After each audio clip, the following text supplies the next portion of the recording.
नमस्कार दोस्तों, आप सभी लोगों का अपने YouTube channel Balaji education centre पर स्वागत है।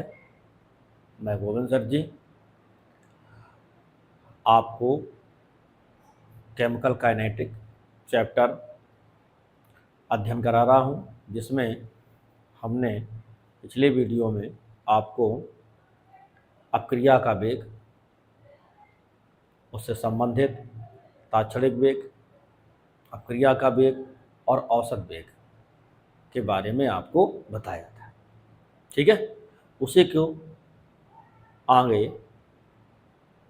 कंटिन्यू लगातार करते हुए अपक्रिया के वेग को प्रभावित करने वाले कारक, ठीक है, और उससे संबंधित अपक्रिया के वेग से के आगे हम आपको वेग नियम या सांद्रता का प्रभाव, है ना, वेग नियम जो है वो सांद्रता, अभिकारक पदार्थ या उत्पाद पदार्थ की सांद्रता का प्रभाव क्या पड़ता है, तो वो वेग नियम से अपकारक पदार्थ की सांद्रता का प्रभाव वो वेग नियम से संबंधित है। इम्पॉर्टेंट टॉपिक है, आप उसको ध्यान से देखिएगा। ठीक है बेटा। तो आज हम आपको अपक्रिया का जो वेग पढ़ाया था या अपक्रिया की जो दर पढ़ाई थी, अपक्रिया के वेग को मैंने 3 भागों में डिवाइड किया था। एक डायरेक्ट अपक्रिया का वेग या अपक्रिया की दर, ठीक है भाई, और अपक्रिया की दर को प्रदर्शित करने वाले हमने समीकरण भी आपको बताए थे कि अपक्रिया की दर को हम किस प्रकार से लिखते हैं, कैलकुलेट करते हैं, है ना। अभी हम एक एग्जाम्पल आपको देंगे। तो अपक्रिया की दर को किस प्रकार से हम लिखते हैं, रिएक्शन किस प्रकार से लिखी जाती है, और अपकारक के लिए हम माइनस निशान लगाते हैं, चिन्ह लगाते हैं, उत्पाद के लिए सीधे। उससे संबंधित अभी हम आपको न्यूमेरिकल भी करवाएंगे, ठीक है ना। पहले ये थ्योरी वाला टॉपिक हो जाए, उसके बाद सारे न्यूमेरिकल एक साथ। तो वहाँ पर ये अपक्रिया का वेग, औसत वेग, तात्क्षणिक वेग, अब अपक्रिया को वेग को प्रभावित करने वाले कारक, आज हम उनके बारे में थोड़ा सा बताते हैं। फिर उसके बाद वेग समीकरण या वेग नियम। देखो बेटा, तो यहाँ पर हम अभिक्रिया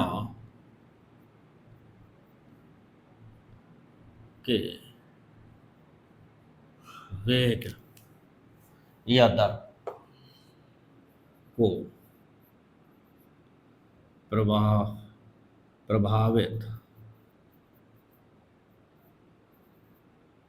करने वाले कारक, ठीक है, फैक्टर इफेक्टिंग, अपक्रिया के वेग को प्रभावित करने वाले कारक, फैक्टर इफेक्टिंग। ध्यान दीजिएगा, ये आपकी जैसे रिएक्टेंट और ये प्रोडक्ट, एक जनरल रिएक्शन है आपकी सामान्य क्रिया। अब इस पे जैसे हम नंबर 1 ताप का प्रभाव, इफेक्ट ऑफ टेम्परेचर को समझाते हैं। क्या है ये इफेक्ट ऑफ टेम्परेचर?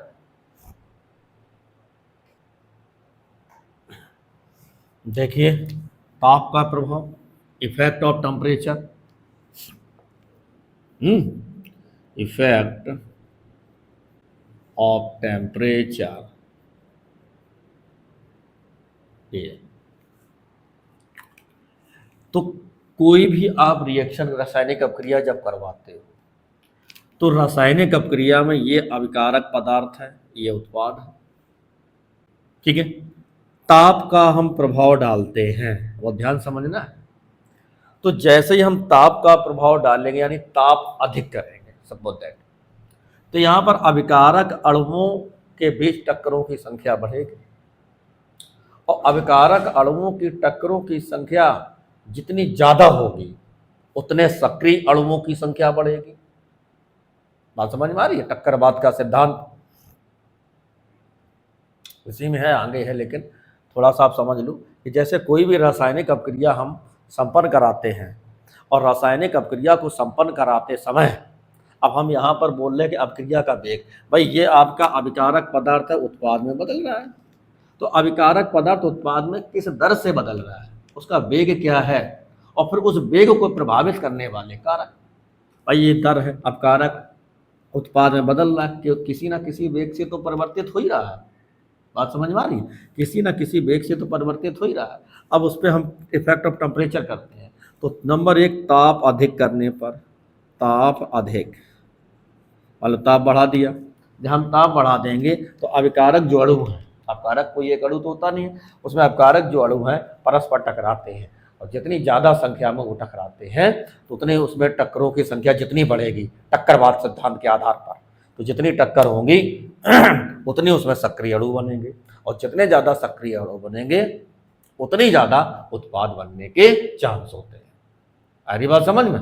उतने ज़्यादा उत्पाद बनने के चांस होते हैं। तो ताप अधिक करने पर, सीधी सी बात है, ताप अधिक करने पर अभिक्रिया का वेग बढ़ जाता है, अभिक्रिया का वेग बढ़ता है। अरे बात समझ में? ताप अधिक करने पर, और ताप कम कर दोगे तो अभिक्रिया का वेग घट जाएगा। ठीक है ना? तो ये फैक्ट ऑफ टेम्परेचर आपको समझ में आया भाई? ताप अधिक करने पर ताप अधिक करने पर अभिक्रिया का वेग बढ़ जाता है, और ताप कम करने पर अभिक्रिया का वेग घट जाएगा। ठीक, तो नंबर ऑफ टक्कर्स कॉलिजन्स घट जाएंगे, इसलिए अभिक्रिया का वेग घट जाएगा। तो पहली चीज आपको क्लियर हुई, अभिक्रिया के वेग को प्रभावित करने वाले कारक, इफेक्ट, समझ में? Factor influencing of rate of reaction.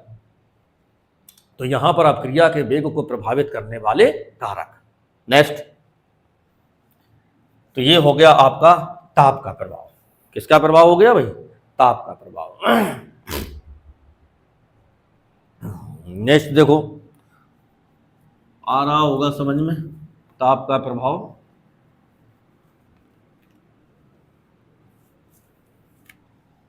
दूसरा हम रखते हैं अभिकारक सांद्रता का प्रभाव। अभिकारक सांद्रता, या सीधे सांद्रता का प्रभाव लिख सकते हो, सांद्रता का प्रभाव। ये वही general reaction are converted into product. आप कॉमन समझो, ये आपका रिएक्टेंट अभिकारक है ना, अभिकारक पदार्थ की सांद्रता, अभिकारक है ना, रिएक्टेंट। तो सांद्रता का मतलब होता है मोल पर मोल है ना, मोल पर लीटर में सांद्रता लेते हैं, तो नंबर ऑफ मोल्स या नंबर मोल पर लीटर, आपका तो सांद्रता बढ़ा दी, अभी 2 मोल पर लीटर है इसका, ठीक है, कितना है बेटा? 2 मोल पर लीटर, हमने बढ़ा दिया 5 मोल पर लीटर कर दिया, सांद्रता बढ़ी। तो जब हम अभिकारक पदार्थ की सांद्रता बढ़ाएंगे, अभिकारक पदार्थ की सांद्रता बढ़ाएंगे तो टक्कर नंबर ऑफ कॉलिजन्स इंक्रीमेंट होगा, सीधी सी बात है, नंबर ऑफ कॉलिजन्स इंक्रीमेंट। सारी बात समझिए। तो जितनी भी है ना, हम यहाँ पर 2 मोल पर लीटर से 5 मोल पर लीटर कन्वर्ट कर दिया मैंने, है ना, 2 मोल पर लीटर 5 मोल पर लीटर हो गया आपका। तो यह अभिकारक पदार्थ की जब सांद्रता हम बढ़ाएंगे, अभिकारक पदार्थ की जब सांद्रता बढ़ेगी तो अभिक्रिया का वेग भी बढ़ता है। बात क्लियर हो रही? कैसे बढ़ता है फिर समझो ध्यान से। अभिकारक पदार्थ वाले 2 अणु हैं, है ना,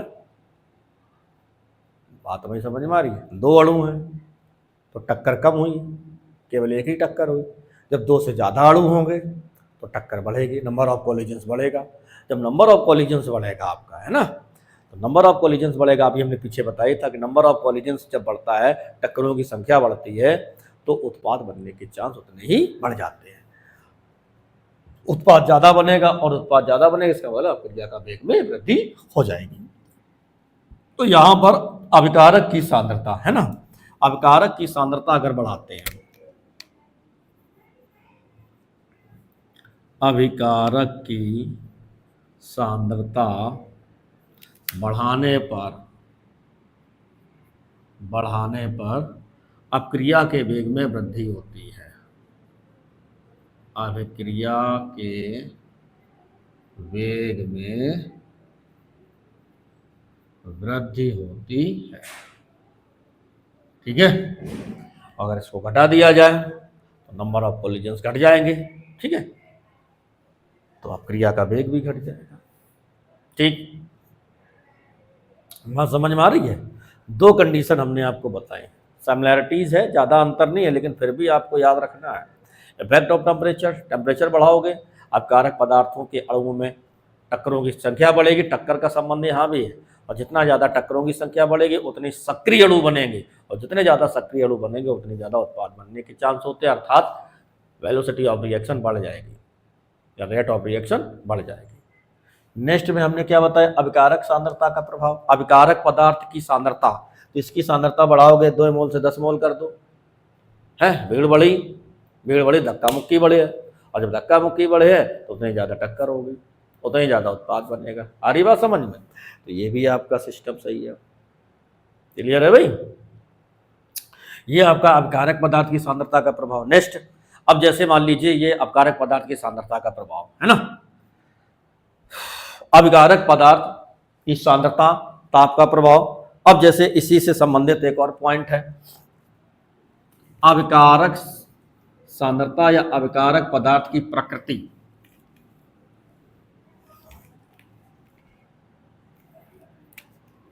अभिकारक पदार्थ की प्रकृति, नेचर, ये ठीक है भाई। तो रिएक्शन अपक्रिया की दर पर क्या प्रभाव पड़ेगा, वेलोसिटी ऑफ रिएक्शन पर क्या प्रभाव पड़ेगा, अरे बात समझ में? तो अभिकारक पदार्थ की प्रकृति हमने आपको शुरुआत में बताया था कि जैसे मान लो अभिकारक पदार्थ अगर यदि आणविक है, क्या है बेटा, आणविक अणु है, या फिर आयन हो सकता है, दो चीजें हो सकती है ना। आयनिक अवस्था में अगर है तो ये फास्ट अपक्रियाएं होती है, इसका वेग तेज होता है, और आणविक अपक्रियाओं के लिए कैसा होता है, कम होता है अपक्रिया का वेग। तो ये अवस्था है अभिकारक पदार्थ की प्रकृति, नेचर। अरे बात समझ लो, तो नेचर का मतलब अगर आणविक अवस्था में है तो इसकी दर कम होगी, और आयनिक अवस्था में है तो इसकी दर अधिक होगी। ठीक है, 3 कंडीशन आपको समझ में आई, कौन कौन सी? ये तीसरी है। नंबर 1 हमने बोला ताप का प्रभाव, नंबर 2 अभिकारक की सांद्रता का प्रभाव, नंबर 3 अभिकारक पदार्थ की प्रकृति, नेचर कैसा है उसका। ठीक है, आणविक अवस्था में है तो क्या नाम अपक्रिया का वेग स्लो होगा, है ना, ये स्लो होगा, और अगर आयनिक अवस्था में है तो फास्ट होगी। क्लियर? 3 हो गए। चौथा देखो, पृष्ठीय क्षेत्रफल, पृष्ठीय क्षेत्रफल एक ये रीजन है। अभिकारक पदार्थ की सांद्रता, जितना उसका क्षेत्रफल अधिक होगा, है ना, अभिकारक पदार्थ का जो सतही क्षेत्रफल होता है जितना अधिक होगा, जितना उसका एरिया ज़्यादा होगा, अभिकारक अणुओं की संख्या उसमें ज़्यादा समाहित होंगी, और ज़्यादा समाहित होंगी तो उतना ही ज़्यादा उत्पाद बनने का चांस होता है। बात क्लियर हो रही है? किसी भी रासायनिक अपक्रिया में, है ना, किसी भी रासायनिक अपक्रिया में अभिकारक पदार्थ की सरफेस एरिया, पृष्ठीय क्षेत्रफल, सीधी सी बात है, जितना ज़्यादा होगा तो उसमें अभिकारक अणुओं की संख्या ज़्यादा समाहित होगी, है ना, और जब ज़्यादा समाहित होगी तो वही चीज़ है, टक्करवाद का सिद्धांत, ज़्यादा टक्कर होगी, और ज़्यादा टक्कर होगी तो ज़्यादा उत्पाद बनेगा, क्योंकि अपक्रिया तेज हो जाती है। ठीक है, तो पृष्ठीय क्षेत्रफल अधिक होने पर, है ना, अधिक होने पर अभिक्रिया का वेग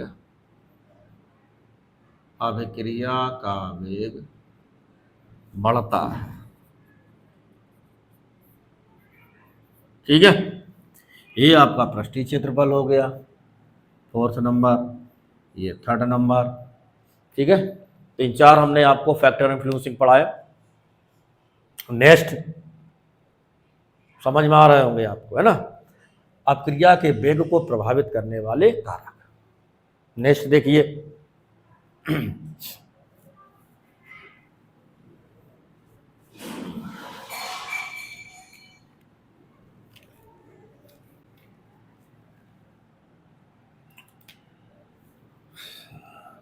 दाब का प्रभाव।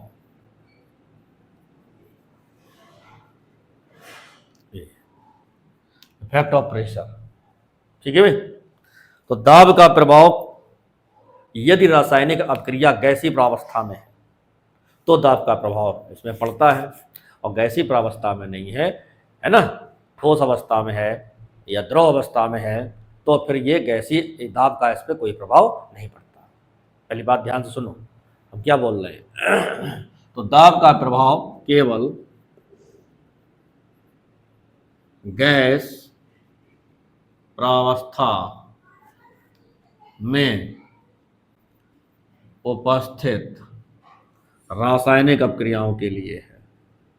रासायनिक अभिक्रियाओं के लिए है। ओके, तो ये दाब का प्रभाव है। सीधी सी बात है, जब दाब ज़्यादा डालोगे ये आपका रिएक्शन वही रहेगी, आपका एग्जाम्पल कि ये आपका एग्जाम्पल हो गया, बस ये गैस प्रावस्था में है, और जब इस पर दाब डालते हैं तो इसका आयतन कम है, ये अभी इतने में फैला हुआ है। इस पर जब प्रेशर डालोगे तो ये नीचे पिस्टन लगा कर हम इस पर जब दाब डालते हैं तो ये कम हो गया, तो आयतन कम हो गया। लेकिन आयतन कम हो गया, अणुओं की संख्या एकांक आयतन में कम हुई, एकांक नहीं लेते हैं, आयतन कम हो जाता है। जब दाब डालते हैं तो आयतन कम हो जाता है, ठीक है। तो जब आयतन कम हो जाएगा तो अणु पास पास आ जाएंगे, डेंसिटी बढ़ जाएगी, है ना, घनत्व बढ़ जाएगा। और जब अणु पास पास आ जाएंगे तो उसमें टक्करवाद सिद्धांत बढ़ जाएगा, टक्करों की संख्या में वृद्धि हो जाएगी। सारी बात समझ में। और जितनी ज्यादा मैंने बोला था टक्कर होती है उतनी ज्यादा उत्पाद बनने के चांस होते हैं, अर्थात अपक्रिया का वेग उतना ही अधिक हो जाता है। क्लियर हो रहा है आपको? देखिएगा, तो ये दाब का प्रभाव है ना, दाब के प्रभाव को समझिएगा कि ये 4-5 फैक्टर इफेक्टिंग हमने आपको बताया। नेक्स्ट देखिएगा, दाब का प्रभाव हो गया भाई। इसके बाद हाँ, उत्प्रेरक का प्रभाव। उत्प्रेरक का प्रभाव, इफेक्ट ऑफ कैटालिस्ट, ये दूसरा लेवल है ना। इफेक्ट ऑफ कैटालिस्ट क्या है? इफेक्ट ऑफ कैटालिस्ट, कैटालिस्ट क्या होता है? उत्प्रेरक। उत्प्रेरक की डेफिनेशन क्या होता है? उत्प्रेरक वे पदार्थ जो किसी रासायनिक अपक्रिया को संपन्न कराते हैं, रासायनिक अपक्रिया में भाग नहीं लेते हैं, केवल रासायनिक अपक्रिया को संपन्न कराते हैं, रासायनिक अपक्रिया के वेग को बढ़ा देते हैं, रासायनिक अपक्रिया के वेग को घटा देते हैं, या ऐसे मान लो इनका केवल रोल होता है कि किसी भी रासायनिक अपक्रिया को संपन्न कराना है। बात क्लियर हो रही? किसी भी रासायनिक अपक्रिया को संपन्न कराना। तो हमने आप पढ़ा होगा अपने 9th में या फर्स्ट ईयर में, धनात्मक उत्प्रेरक और ऋणात्मक उत्प्रेरक, है ना, 2 प्रकार के होते हैं। धनात्मक उत्प्रेरक क्या होता है? जो अपक्रिया के वेग को बढ़ा देता है। ऋणात्मक उत्प्रेरक क्या होता है? जो अपक्रिया के वेग को घटा देता है। हरी बात समझ में? धनात्मक उत्प्रेरक अपक्रिया के वेग को बढ़ा देता है, ऋणात्मक उत्प्रेरक अपक्रिया के वेग को घटा देता है। बस यही याद रखना है आपको। धनात्मक उत्प्रेरक अभिक्रिया के वेग को बढ़ाता है, अभिक्रिया के वेग को बढ़ा देता है, ठीक है भाई, बढ़ा देता है। और ऋणात्मक उत्प्रेरक, ऋणात्मक उत्प्रेरक अभिक्रिया के वेग को घटा देता है, ठीक।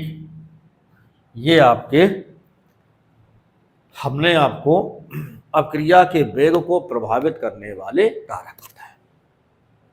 ठीक है, आशा है आपको समझ में आया होगा, है ना।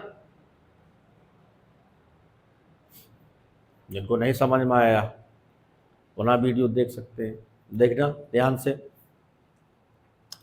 यहाँ पर ये सब थ्योरेटिकल पोर्शन है आपका, अपक्रिया के वेग को प्रभावित करने वाले कारक। इतनी बात आपको समझ में आई।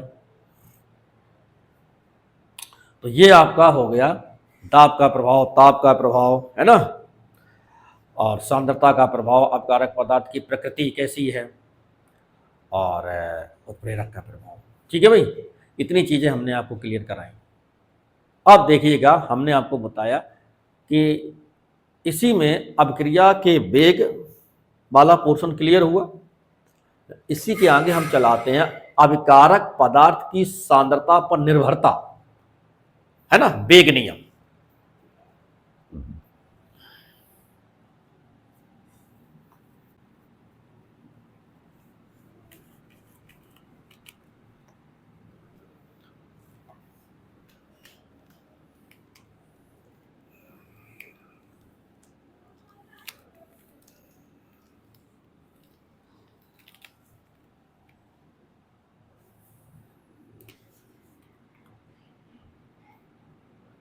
अभिकारक पदार्थ की सांद्रता पर निर्भरता,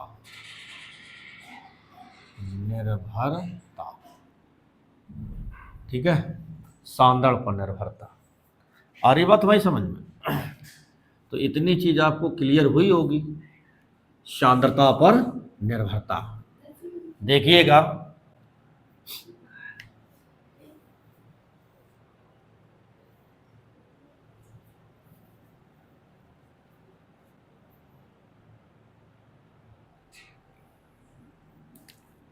देखो इसमें आगे हम आपको बताएंगे वेग नियम, रेट लॉ, इंपॉर्टेंट है ये, आपने पढ़ा होगा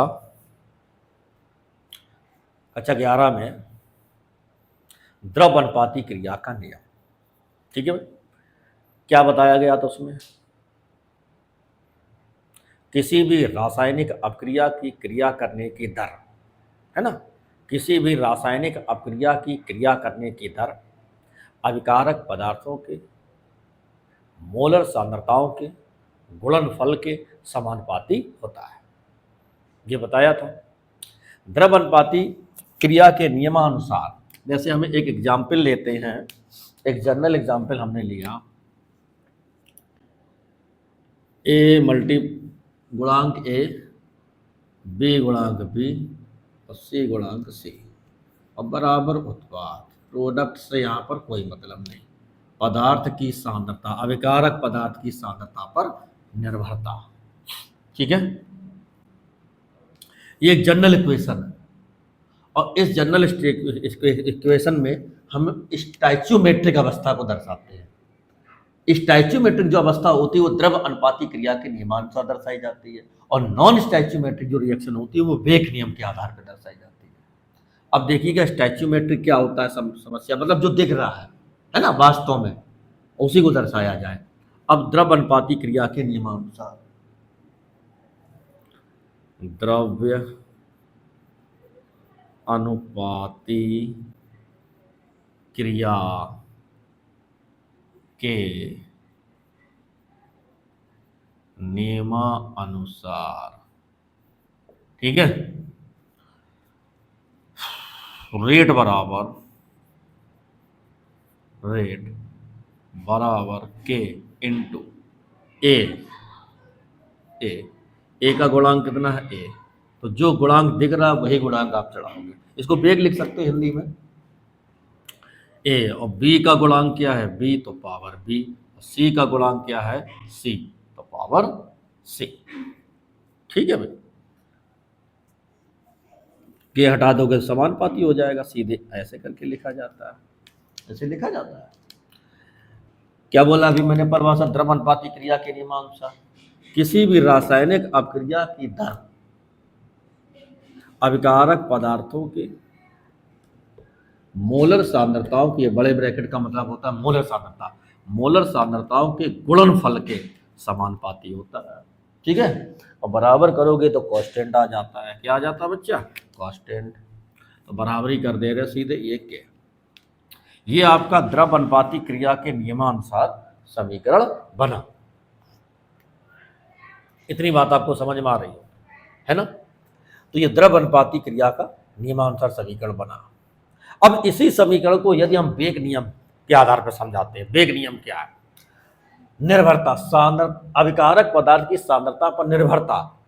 हो सकता है कि यहां पर जितने भी अभिकारक पदार्थ के अणु दय हैं, इनका जो गुणांक है, ठीक है, इनकी सांद्रता वेग को निर्धारित करती हो, सभी अणु करते हो, और हो सकता है कि सभी अणु वेग को निर्धारित न करते हो, है ना? कुछ कम भी कर सकते हैं। बात भाई समझ में आ रही? इसको देखना। और यहां पर अगर वेग नियम के आधार पर, वेग नियम, इसमें क्या होता है? वेग बराबर, रेट लिख दो या वेग लिख दो, बराबर के ए की पावर पी और बी की पावर क्यू और सी की पावर आर। मतलब इसी समीकरण के लिए हमने बनाया है वेग नियम से, वेग नियम से। ये आरी बात समझ में हमारी? वेग नियम से पी क्यू आर। तो ये नॉन स्टैच्यूमेट्रिक रिएक्शन है, ये स्टैच्यूमेट्रिक रिएक्शन है। बात क्लियर हो रही है? स्टैच्यूमेट्रिक एंड नॉन स्टैच्यूमेट्रिक। स्टैच्यूमेट्रिक रिएक्शन जो दिख रहा है वही हमने लिखा है।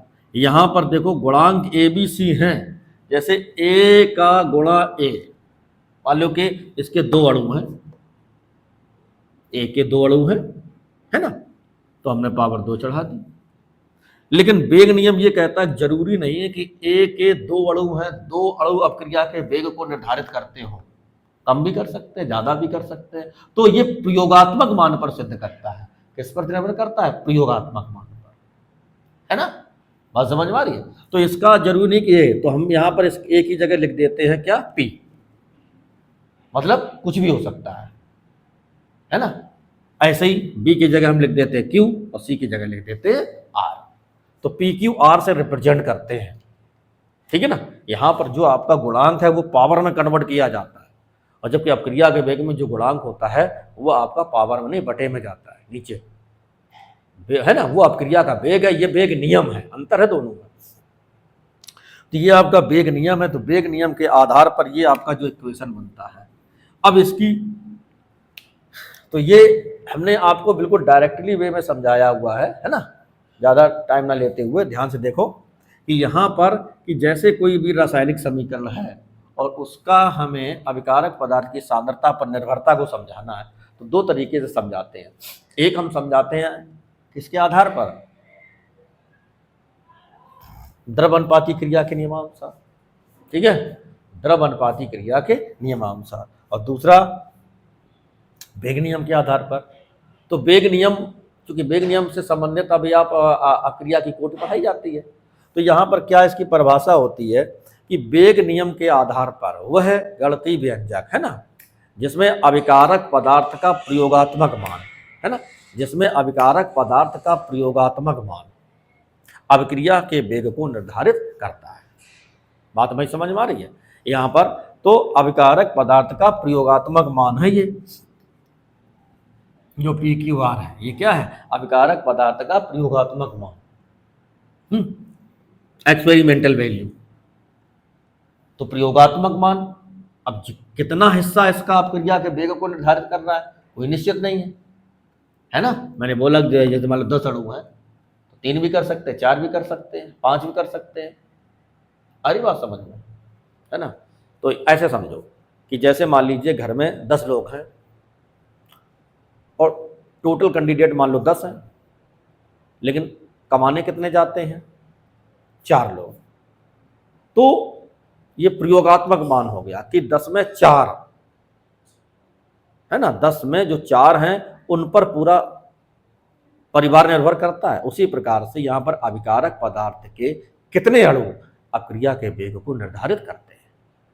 4 अणु करते हैं, 2 अणु करते हैं, वही पावर चढ़ा दी जाती है ना। हो सकता है कि 2 हैं, 2 भी पावर चढ़ जाए, कम भी चढ़ सकता है, ज्यादा भी चढ़ सकता है। समझ में आ रही है? तो इसको हम वेग नियम के आधार पर, तो इसकी परिभाषा क्या होती है वेग नियम की?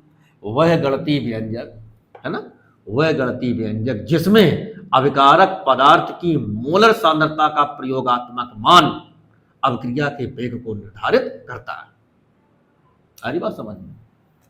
वह गणितीय व्यंजक, वह गणितीय व्यंजक जिसमें अभिकारक पदार्थों की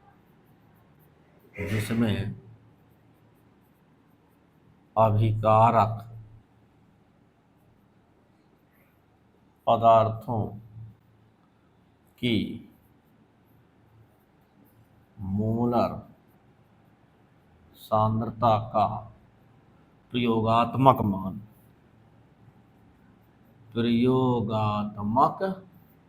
मान दिख रहा है, प्रयोगात्मक मान, वह गणितीय व्यंजक जिसमें अभिकारक पदार्थों की मोलर सांद्रता का प्रयोगात्मक मान पर अभिक्रिया की दर या वेग निर्भर करता है।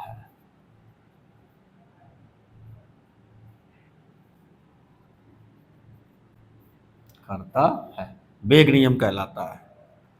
ये इसको एग्जाम्पल के रूप में बनाओगे आप, और ये डायरेक्टली वेग नियम में ये लिखो, ये क्या नाम, ये रिएक्शन लोगे और उसको इस रूप में लिखोगे। ये ऐसे पूरा भी लिख सकते हो। ये सक्रिय द्रव्यमान के रूप में है, सक्रिय द्रव्यमान के रूप में पावर ABC जो दिख रहा है वही है, इसको स्टैच्यूमेट्रिक बोलते हैं, है ना, स्टैच्यूमेट्रिक। और इसको बोलते हैं नॉन स्टैच्यूमेट्रिक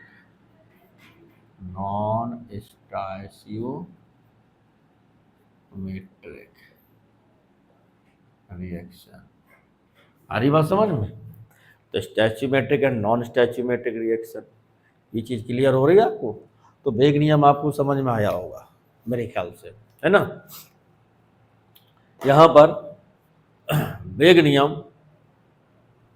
वेग नियम के आधार पर इंपॉर्टेंट है, अभिक्रिया की कोटि आपको पढ़ाई जाती है। वेग नियम में मैं फिर बता रहा हूँ कि यहाँ पर जो दिख रहा है उतना भी हो सकता है और नहीं भी हो सकता है। पावर 2 है, गुणांक 2 है, पावर 2 भी हो सकती है, 1.5 भी हो सकती है, 1 भी हो सकती है, या 0 भी हो सकती है ना। तो वेग नियम के आधार पर अभिक्रिया की कोटि आपको पढ़ाई जाती है। तो यहाँ पर आपको वेग नियम समझ में आया। तो आज का टॉपिक आपका क्या रहा? अभिक्रिया के वेग को प्रभावित करने वाले कारक। और दूसरा टॉपिक आपका क्या रहा, है ना, दूसरा टॉपिक आपका क्या रहा भाई? पहला टॉपिक क्या है? अभिक्रिया के वेग को प्रभावित करने वाले कारक। और दूसरा आपका क्या है बेटा? वेग नियम। ठीक है, बढ़िया टॉपिक है, इंपॉर्टेंट टॉपिक है वेग नियम। और वेग नियम से संबंधित आपका पढ़ाया जाता है अभिक्रिया की कोटि। तो एक एग्जाम्पल हम आपको देते हैं, इस पे समझो जरा।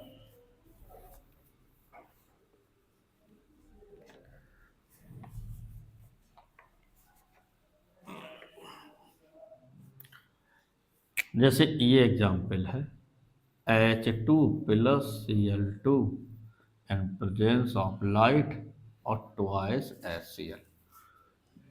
इसका वेग समीकरण बनाओ। तो वेग बराबर K × H2 और × Cl2, दोनों की पावर 0। इसका मतलब है कि अभिकारक पदार्थों की पावर कितनी है? 0। यहाँ पर जबकि गुणा कितने का? 1 का गुणा, 1 का मल्टीप्लाई है, और हमने पावर कितना चढ़ा है? 0। इसका मतलब है कि अभिकारक पदार्थ की सांद्रता का प्रभाव अभिक्रिया के वेग पर नहीं पड़ रहा है ना। ऐसे भी बोल सकते हो, अभिकारक जो अपक्रिया का वेग है ना, velocity of reaction not dependent on concentration of reactant. आ रही बात समझ में? तो यहाँ पर जो वेलोसिटी ऑफ रिएक्शन है, रेट ऑफ रिएक्शन है, वो अपक्रिया की सांद्रता पर निर्भर नहीं कर रही है। कर भी सकती थी लेकिन नहीं कर रही है। तो ये आपका वेग नियम है, समझ में आ रहा होगा मेरे ख्याल से, है ना? क्लियर है आपका पैटर्न पूरा? ठीक है, तो ये चीज आपको समझ में आई, आशा करते हैं। नहीं समझ में आई, वीडियो को रिवाइज करके दोबारा देख सकते हैं आप, ठीक है? और या फिर जब लाइव वीडियो देख रहे हो तो उस समय कमेंट करके भी आप पूछ सकते हैं। क्लियर हो गया बेटा? तो 2 टॉपिक आपके ये क्लियर है। इसके बाद तो आज का वीडियो हम यहीं पर समाप्त करते हैं। नेक्स्ट वीडियो में हम आपको अपक्रिया की कोटि है, अपक्रिया की आणविकता है, ठीक है, और अपक्रिया की कोटि कितने प्रकार की होती है, उन सारे टॉपिक्स के बारे में हम आपको बताएंगे। ठीक है, धन्यवाद।